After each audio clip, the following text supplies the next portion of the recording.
पुइलो रे सानाम कोगे जोहार गे आर चेल का मेना पे ताबोना गाते को आसायालिन सानाम कोगे नापाय गे नाय बड़े नापाय बड़े मेड़े ती मेड़े जंगा गे ताहेन ताबोन पे से चे मेने तलंगा होय ओना गे होय तो मेड़े ती मेड़े जंगा गे नाय गे नापाय गे ताहेन ताबोन पे आर तेहना वीडियो रे दो ना बोन गालमारावा बाल विवाह बाखराते मेन दो ना कम बयस रे बापला तो गाते को मिटंग पेपर कटिंग ना लिंग देखावा पे हैं से उना पेपर कटिंग रे ना को एम का तहना जे 18 बछर बयस खन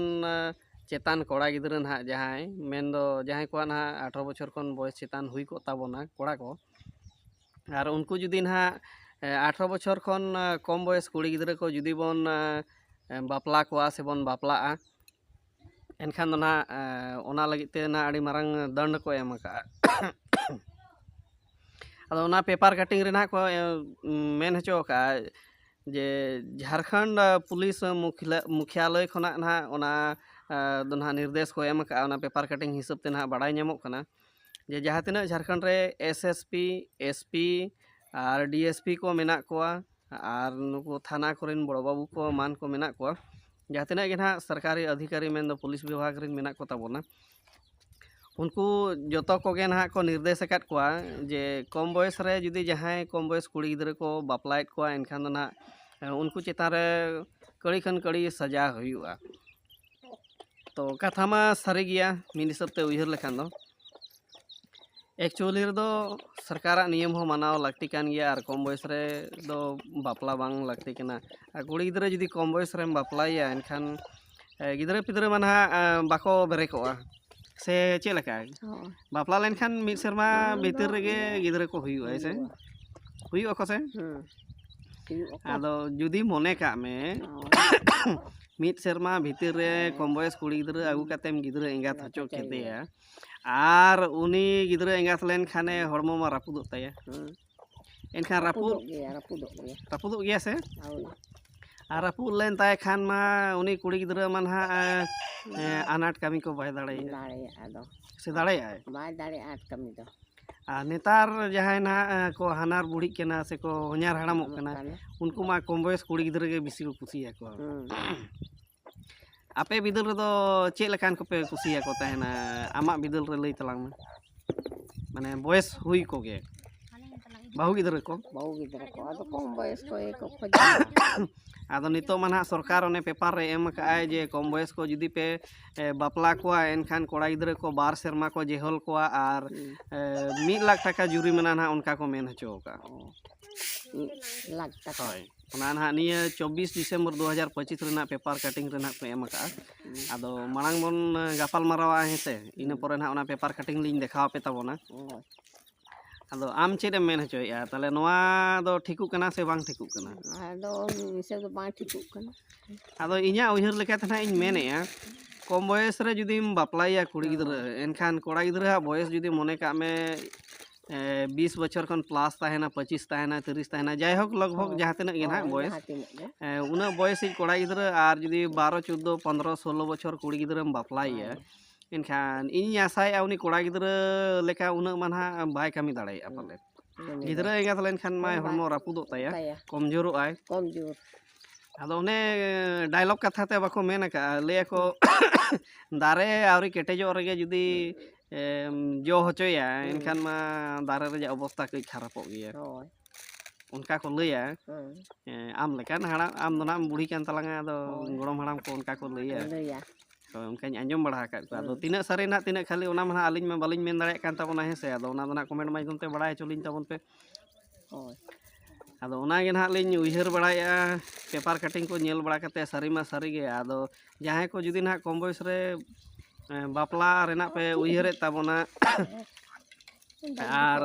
बापला बापला रेना पे रिके ताबोना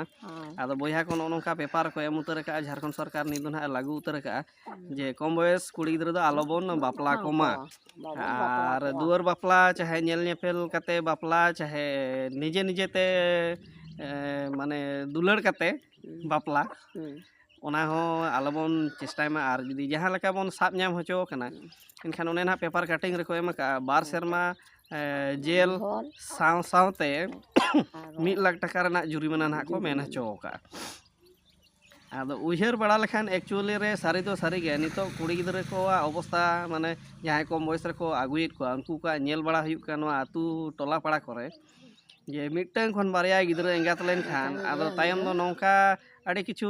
माने साइड इफेक्ट को हुयुक कना रोग आजार को जोटाव कुया कमजोर आय हड़मो कमजोर लेन खान मा अनाट कमी मा मुश्किल गया बाम दाड़ेया दाड़ेयाते माम दाड़े बाम दाड़ेया गया जतो हड़ गे निजे हो कोड़ा गिद्रे हो जदी कम बयस खन दमेम कामिया एनखान मा कमजोर लेन खाने उन अनाट कमी को बाम दाड़ेया और इन उइहर बड़ाई ओना को इदी कते गे पाले उना दिन नितो बांग बन लास्टिंग कना नो नोंका सही बयस रे जहां कमी लगती कना ओना को माना बाबन कमी बयस हुयुक कान बांग हुयुक कान जाना गेना बन कमी कना नो नोंका आदो ओना लेखातिन मेन ताबोना तो जहां तिना कोड़ा बया को मेना पे ताबोना आपे ठेन निये गे नेहर जे नोय ना झारखंड सरकार एम उतर का पेपर रे और जोतो ना झारखंड रे ना 24 जिला रे जहां तिना गे ना एसएसपी एसपी को डीएसपी को और नुकु थाना को ना मेना ताबोना लॉ एंड ऑर्डर ओना करे ना पुलिस मुखियालय खना नोय ना को जारी उतर का पेपर माध्यम ते ना बड़ाया कना जे जुदी ना बन साब नाम होचोआ एनखान दो ना बार शर्मा कोड़ा गिद्रे को जेहोलिया जहां जवाई बाबू कान ताबोनाय और साथ साथे आयो बाबा हको जेहोल दाड़ेया किना उनका ना पेपर कटिंग रे को एम का आदो नोआ को दो एक्चुअली रे उयहर लेखान दो सारी उतर कथा कान गया सरकार नियम हो कटिज मानाव बताव दो दरकार गे इन्या उयहर लेखाते आदो ओकोय को चे लेखाना बन मानाव जार जार मोने ओना मना बालिñ मेन दाड़ेया से चे लेखा मेने तलांगा आदो आमा उयहर चेद मेने आमा से लई तलांग आमा हा आड़ी दिन रिनिज बयस कना बयस ᱧᱚᱜ कना बाम लई दाड़ाया आदो इन माम उयहर काट गया जे कम बयस कुड़ी गिद्रे जुदी बापलाया कमजोर आय अनाट कमी को बाय दाड़ाया और बिसिर भाग आबो सांताड़ गे नेलोगो कना ना नोआ को कम बयस रे बापला को आदो छाती को दो ना पाले खान बयस हुई काते को बापला कना से ना बाको बापलाएट कोआ ओना माना आबो बाबन मेन दाड़ेया कना हेसे आदो सांताड़ माना रेंगेज होड़ कना बन जास्ती खन जास्ती रेंगेज परिवारिक होड़ गे कना बन रेंगेज ओड़ा रेन गे जास्ती मेना बन आर चासी बासी होड़ गे कना बन और आबो दो ना नेल पे बाहु गिद्रे को हो होयतो जहां कटिज ना जुदी हल्का फुल्का टाका पुइसा कमाओ दाड़े को मेना ताबोन कान बाहु को बाहर कमी बाबन भेजा को रे हो ओड़ा रेना कमी माना कमी गे हुयुआ दाका उतु जो राचा गितिल गसाव आड़ी रकम आबो संताड़ा दो ना सान सकाम माने ओड़ा रेना कमी दो ना कमी गे हुयुआ आदो ओना को हो उनी दो कमी लेखाने माने हरमो ताय रापुल लेन खान आड़ी गे असुविधा आय आदो तायम दो कोड़ा गिद्रे हो नोंका मने हिजुआ याम नुई बहु बाय गानोक कना बाय कमी दाड़े कना आर मिटन छुटकी ᱧᱚᱜ आदो मने ता मेटा सेने दड़ा आर कम बयस रे गिद्रे एंगात होचो लेखान दो रापुट चातम लेखा जदगा लापार चाबा दो आदो बाम कुसिया ना उन दो चेहरा बाम नेलेया आदो तायम हाट पता कम दाड़ाना बाहरे कम चला आर ओना करे मा ने हाँ मा डीजे जुग कना तो और कुड़ी को मा नौका को ड्रेस एकदम हानते देयार भुगे नाते ओकार भुगे खाली भुगे साड़ी भुगे जामा को हरोगे तो एनखान मा एकदम नेल बड़ाते मने को मा एटा गेम मने मेना मार मिटन गान छुटकी पालई निन जोगाड़ जान खान नापाय को और ओड़ा रे नि एराता में कोयो या नेलेया सला नुई में बुड़ी गे नेलो कान दो नैहर को हिजू सेनो चाहे बाजार को जहाँ से गिना पेड़ा को हिजू सेनो को कटी लजाव धरम बुझेवा आदो ओना लेकाते ना आपे ठेन निये गेलिन नेहरोग कना जे कम बयस रे आलोबन बापला मा और पेपर रे नोआ हको एम का ना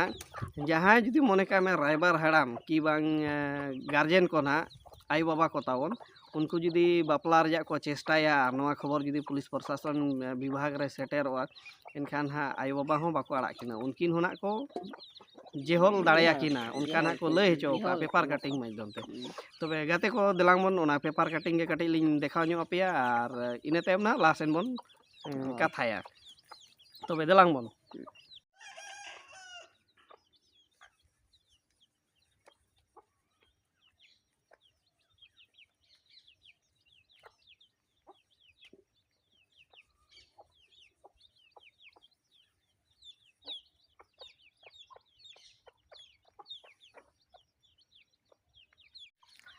तबे गाते को नॉय ना पेपर कटिंग लिंग नेल हचो केत पे ताबोना नॉय ना पे नेल केत ताबोना पेपर कटिंग आदो ओना नेल कते ना पे ठिका दाड़े कान गे ताबोना नुई ना जहां ना लिंग वीडियो लिंग शूट एत ताबोना नुई ना दुड़ुब कान नुई दो ना इन बाबा आयो कनाय मेन दो इन बाबा आज आयो कनाय हेसे आदो नो नोंका ना लिंग दुड़ुब काना दुड़ुब कते गे ना नॉय वीडियो लिंग बनाए ते आपे को लिंग बाड़ाय हचो एत तो आली लिंग उयहरिया जे अब सानताड़ को ना पेपर को तीना गान हड़ को बन पढ़ावा बाबन पढ़ावा ओना माना आलिंग बालिंग मेन दाड़ेया कना तो आसायालिंग आड़ी कम हड़गे पेपर को ना बन नेल बाड़ाया पढ़ाव बाड़ाया बन आतु दिहाती करे दो हेसे तो जहां खना बापे बाड़ाय ताबोना आदो नोआ वीडियो माध्यम ते ना लिंग बाड़ाय हचो पे ताबोना जे नो नोंका ना सरकार आदेश एम का और पेपर करे ना नोय को एम उतर का और जहां को जुदी ना बेस्टिक नेल सना बोना ताहले 24 दिसंबर 2025 रेना पेपर ना नेल ताबन पे ओना रेना पूरा डिटेल को एम का हेसे अदो चेद एम लई तलंगा नो नोंका ना सरकार मा बेरे के लगाय दो बापला करे कम बयस रे बापला कम बयस रे ना बांग गानक कान दो सरकार नियम लेकाते आदो 18 बछर खन जुदी बयस चेतानो ताको कुड़ी गिदरे एनका उनको माना बुढ़ी ᱧᱚᱜ गे को नेलोआ बाको कुसी धारा को ऐसे बाको नेल को चला बुढ़ी गिया उनका को लई ऐसे बाको कुसी को बयस गिया होय ओना मा सारी कथा गे आदो एक्चुअली रे उजहर लेखान दो माने बयस हुई कते आर केटेज ᱧᱚᱜ कुड़ी गिदरे गे बाहु गिदरे को दो आगु लागती केना और भागिया ऐसे होय तो आदो ओना गे उयहर बड़ाया नोनका बयस जहां को 18 बछर को हुई को ताको क्रॉस को आको उनको मा को लैया बुढ़ी नाय नई दो नुना बुढ़ी दो बांगा कुड़ी ᱧᱚᱜ के उनको जहां 7-8 क्लास करे को पढ़ा 12-14 बछर 16 बछर कुड़ी गिदरे उनकान को गे बेसी को नजर को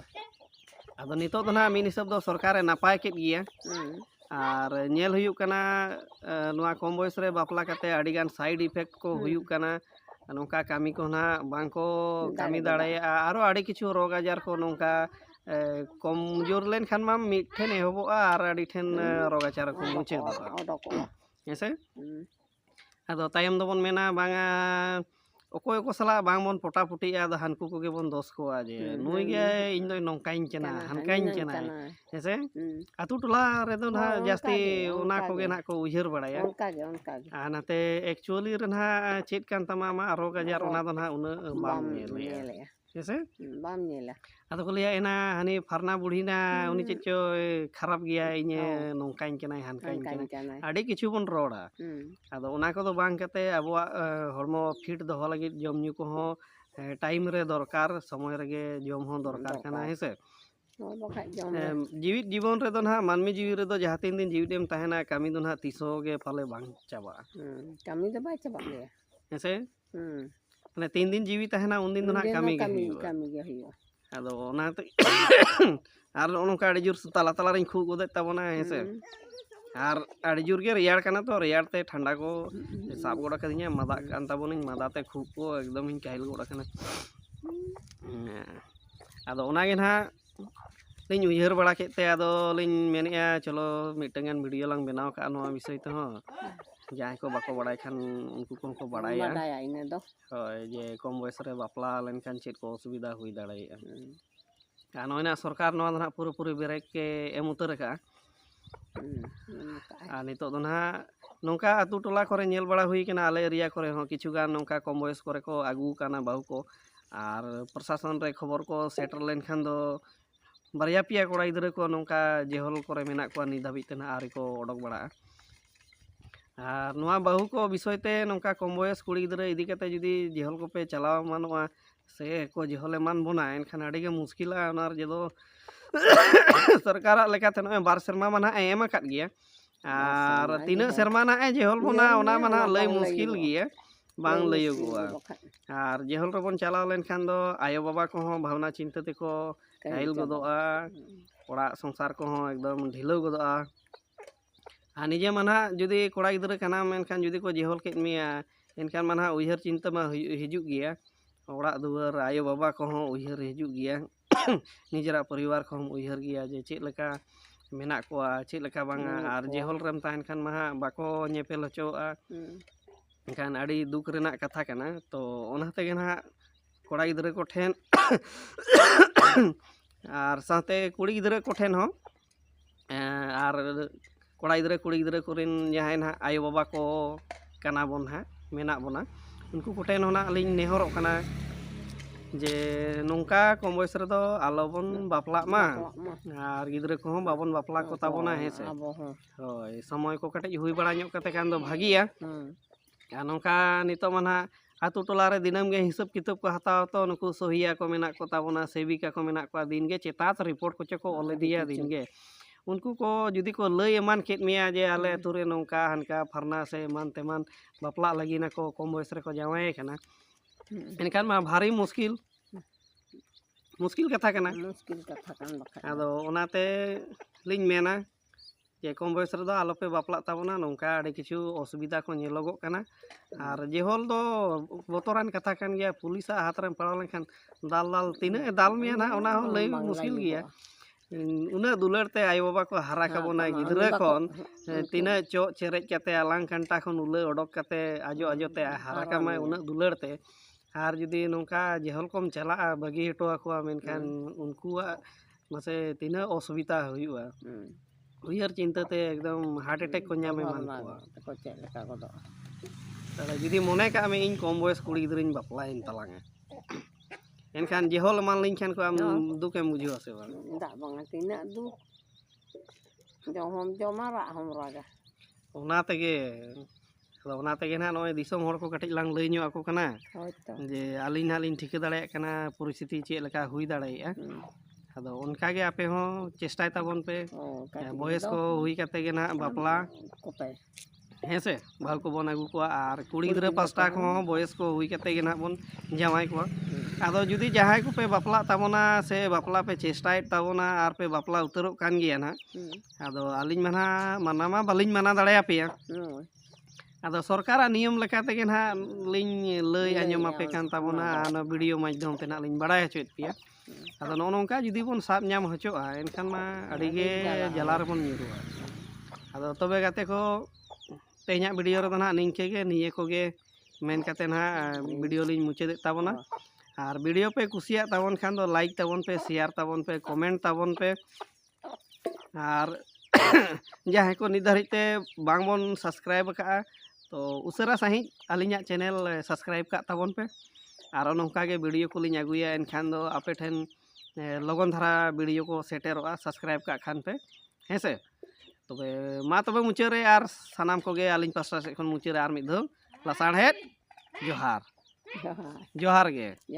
बा हाय